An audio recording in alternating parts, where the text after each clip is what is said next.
যে নিজের মূল্য বুঝে না সে অপমানিত হবে। হয়তো আমরা এই কথাটার অর্থ বুঝতে পারছি না। চায়নাতে এক তরুণ, ওর চাকরি করার খুব ইচ্ছা, চাকরি করবে, তো চাকরির ইন্টারভিউ দিতে যায়, সব জায়গায় শুধু রিজেক্টেড, কোথাও টিকে না। কেএফসির নাম শুনছেন? কেএফসিতে পরীক্ষা দিতে গেছে, ওইবার 24 জন পরীক্ষা দিছে, 24 জন, 23 জনকে টিকাইছে, একজনকে বাদ দিছে, ওই ছেলেটাকে বাদ দিছে। পরে বলে যে একটু পুলিশে দাঁড়াই, পুলিশেও টিকে না। শিক্ষকতা করি, সেখানেও হয় না। কত জায়গায় যে পরীক্ষা দিচ্ছে, কোনো জায়গায় হচ্ছে না। পরে সে মন খারাপ করে একটু চিন্তা করলো যে আসলে কোন জায়গায় সমস্যা, কেন হচ্ছে না। সে পরে অনেকক্ষণ চিন্তাধারা করে দেখলো যে আসলে চাকরি আমার জন্য না, আমি উদ্ভাবন করতে পারি, নতুন কিছু দুনিয়াকে দিতে পারি। এবং সত্যিকার অর্থেই গোটা দুনিয়াকে সে এমন কিছু দিয়েছে যেটা এখন পর্যন্ত মানুষ স্মরণ করে। আপনার আলিবাবার নাম শুনছেন? আলিবাবা প্রতিষ্ঠাতাকে জ্যাকমার গল্প বলতেছে। দেখেন, এই জন্য জীবনে আপনারা বিভিন্ন জায়গায় হতাশ হবেন, হয়তো পরীক্ষায় ফেল করবেন। আপনাদের স্ট্রং জোন কোনটা, এটা আপনাকে বের করতে হবে। সবার জন্য কিন্তু চাকরি না। আমরা তো সবাই মনে করি শুধু বিসিএস ক্যাডার হবো, এই চাকরি করবো, সেই চাকরি করবো। আপনার যদি স্ট্রং জোন চাকরি না হয়, চাকরির পরীক্ষা না হয়, আপনি কেন এটাতে যাবেন? আপনি আগে খুঁজে বের করেন আপনার উইকনেস কোনটা, আপনার স্ট্রং জোন কোনটা। আপনার যেটা স্ট্রং জোন, আপনি সেখানে যান, ওইখানে আপনি অনেক কিছু করতে পারবেন। আপনার হয়তো উইকনেস, আপনি চাকরি পরীক্ষাতে ভালো করতে পারবেন না, এরকম অনেকেই আছেন ট্যালেন্টেড, বাট পরীক্ষায় ভালো করে না, বা ভাইভাতে গিয়ে ঘাবড়ে যায়, ভালো করতে পারে না। আপনি হয়তো অন্য কোনো একটা স্ট্রং জোন আপনার আছে, আপনি ওইটাতে আগান। এই ভুলটা করবেন না। আপনার একজন বন্ধু বা কাছের মানুষ হয়তো বা বিসিএস ক্যাডার হয়েছে, আপনাকে হয়তো এটা এরকম না। দুনিয়াতে অনেক কিছু করার আছে।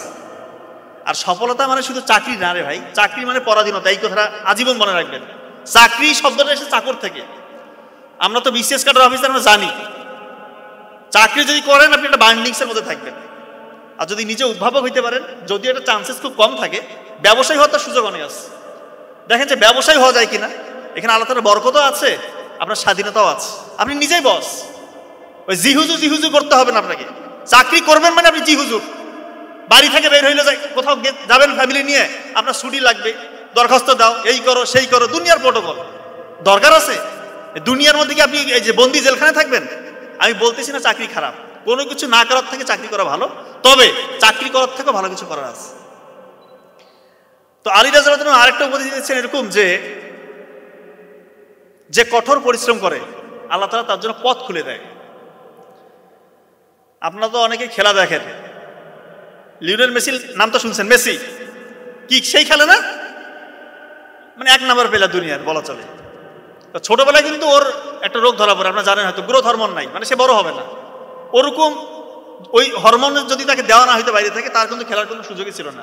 তো যাই হোক, ভাগ্যক্রমে বার্সেলোনার চোখ তার উপর পড়ছে, ওইখান থেকে তুলে নিয়ে যেয়ে চিকিৎসা করছে। কিন্তু তারপরও বিশ্বের মধ্যে 1 নাম্বার প্লেয়ার হবে, এইটা কিন্তু হওয়া সম্ভব হয়েছিল না। কিন্তু পরিশ্রম, এমন পরিশ্রম করছে, দেখেন কোন জায়গায় গেছে। আর একটা বিশ্বকাপ মনে হয় খেলবে, মনে হয় বিশ্বকাপটা নিবেও, আই ডোন্ট নো যে নিবে কিনা, তবে যেভাবে খেলতেছে মনে নিয়ে নিবে। আরেকজন কথা বলি, ক্রিস্টিয়ানো রোনালদো, ওরও অনেক ভক্তকুল আছে। তো 14 বছর বয়সে তাকে স্কুল থেকে বের করে দিচ্ছে, তো তোমার স্কুলে পড়ার কোনো যোগ্যতা নাই। 15 বছর বয়সে হার্টের একটা মেজর সমস্যা, হার্টের অপারেশন করলো। ডাক্তার বলতেছে তুমি কখনোই খেলাধুলা করবা না, মানে কম্পিটিটিভ খেলা তো দূরের কথা, সাধারণ খেলাধুলা তুমি করবা না। ও বলতেছে আমি খেলবো। যেই সেই খেলা, ওর পরিশ্রমের লেভেল আপনি জানেন কোন পরিশ্রম করতো? ভোরবেলা উঠে পরিশ্রম করে। এমনি দুনিয়ার 1 নাম্বার প্লেয়ার, 1-2 নাম্বারের মধ্যে সেও তো আছে। 40 বছর বয়স ছুঁই এখনো খেলতেছে। কবে যা থামবে আল্লাহ বড় জানে। তো যে পরিশ্রম করবে তাকে কিন্তু আল্লাহ তাআলা অবশ্যই পথ দেখাবে। উসাইন বোল্ট দুনিয়ার 1 নাম্বার, কি সবথেকে দ্রুততম মানব না? তার মেরুদণ্ডের হাড় কিন্তু বাঁকা, এটা হয়তো অনেকে জানেন কি জানি না, আমি জানি না। সে যখন স্টার্টিং ব্লকে দাঁড়ায় দৌড় দেওয়ার জন্য, তার কোমরে ব্যথা শুরু হয়, দৌড়াবে কি? ডাক্তার বলতেছে তোমার জন্য দৌড় প্রতিযোগিতা নয়, তুমি অন্য কিছু করো। ওর এতই মনোবল চাঙ্গা, সে বলতেছে আমি দৌড়াবো। শুধু দৌড়াবো তাই না, দুনিয়ার মধ্যে 1 নাম্বার দ্রুততম আমি হবো, এতটাই কনফিডেন্স লেভেল এবং এত পরিশ্রমী। দেখেন আমি তার কয়েকটা দেখছি, দৌড়ার আগেই উদযাপন শুরু। দৌড় মানে প্রতিযোগিতা শুরু হয়েছে তার আগেই উদযাপন। অন্যরা তো এমনি ভয় পেয়ে যাবে, কি রে ভাই, প্রতিযোগিতা শুরুর আগে উদযাপন। এবং আসলে সে প্রতিটা প্রতিযোগিতায় ফার্স্ট হয়ে যায়। তো এই জন্যই পরিশ্রম করলে আপনি যে ধর্মেরই হন, যে লেভেলেরই হন, পরিশ্রম করলে অবশ্যই সফল হতে হবেন আপনি। এখন বিষয় হচ্ছে, এখানে বেশিরভাগ ক্যান্ডিডেটের মনের আশা হচ্ছে বিসিএস কাটার হওয়া, আমি যতদূর বুঝি। তো বিসিএস এ কিন্তু পরীক্ষা দেয় 4-5 লাখ, এর মধ্যে হবে 2-2.5 হাজার 3 হাজার। এইখানে শুধু পরিশ্রম করলে কিন্তু হবে না, একটু বুদ্ধি খাটাতে হবে, একটু বুদ্ধি খাটিয়ে চলতে হবে। পরিশ্রম করে 5 লাখ কিন্তু আর পরিশ্রমী স্টুডেন্ট না, অনেকে আছে এমনি পরীক্ষা দেই, কিন্তু 50,000, 40-50,000 স্টুডেন্ট আছে খুব ভালো পরিশ্রমী। এদের মধ্যে থেকে টপ 2000 এর মধ্যে আপনি যদি যেতে চান, আপনাকে একটু সায়েন্টিফিক ওয়েতে আগাইতে হবে। যেমন আমি একটা কথা বলি, এই কথাগুলো অনেকবার বলেছি, আপনি যদি ভোরবেলা 4 ঘন্টা পড়েন, আর একজন স্টুডেন্ট আপনার রাতের বেলা 4 ঘন্টা পড়তেছে, আপনি তার থেকে 20-30 গুণ আগায় গেলেন, 20-30 গুণ, অথচ কোয়ান্টিটিটা কিন্তু সেম। ও 4 ঘন্টা পড়ছে, আপনিও 4 ঘন্টা পড়ছেন, সে রাতে পড়ছে, আপনি ভোরবেলা পড়ছেন, পার্থক্য দেখেন তৈরি হয়ে গেল।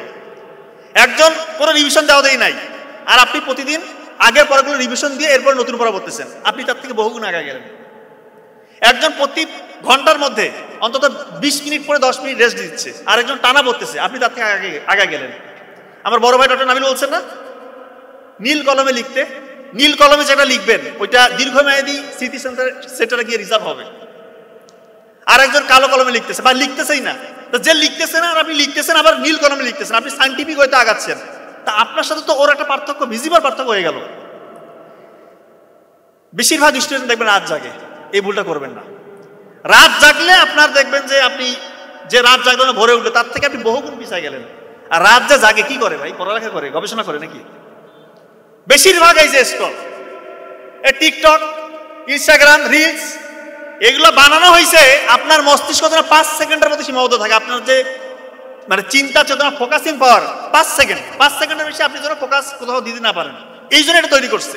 দেখেন না এখন সবাই অধৈর্য, একটা কিছু আসতে দেখছে, ঠাস করে পরেরটাতে গেল, কোথায় যাচ্ছে সে নিজেও জানে না। ব্রেন এভাবে হাইপার অ্যাক্টিভ হয়ে গেছে।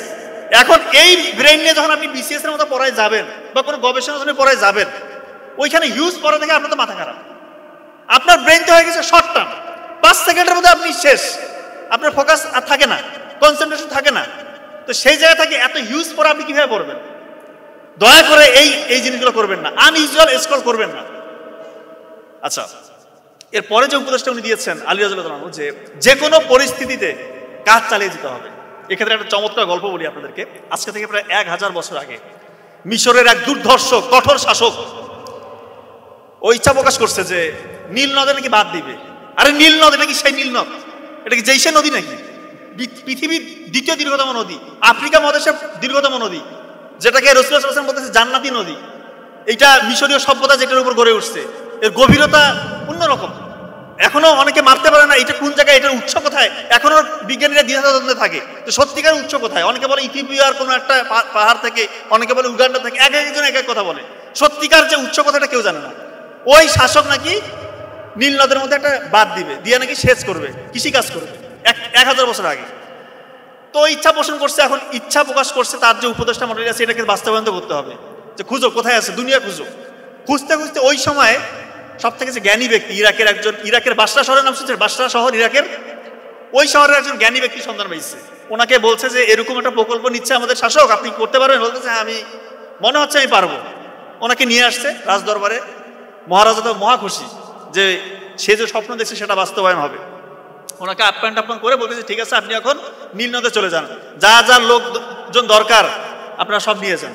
উনি লোকজন নিয়ে নীল নদে গিয়ে গবেষণা করছে, করে দেখতেছে আসলে এই কাজ হবার নয়। ওই সময় যে প্রযুক্তি, যে এক্সিস্টিং প্রযুক্তি ছিল, এটা দিয়ে নীল নদে বাদ দেওয়া সম্ভব না।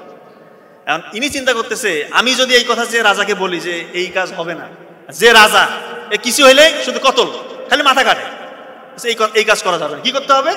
উনি পাগলের অভিনয় করলো, নিজেকে মানসিকভাবে ভারসাম্যহীন এইটা প্রমাণ করার জন্য পাগলের অভিনয় করলো। ওনাকে এরপরে রাজদরবারে নিয়ে যাওয়া হলো। রাজা বললো কি ব্যাপার, এনার তো একটা প্রকল্প দিয়েছিলাম, কাজ হয়েছে? বলতেছে বেচারা বেশ পরিশ্রম করছে, দিন রাত খাটছে আপনার জন্য, আলটিমেটলি পাগল হয়ে গেছে। তো শাসক এমন শাসক, ও বলতেছে না এগুলো কথা বুঝি না, ওকে ফাঁসিতে ঝুলাও।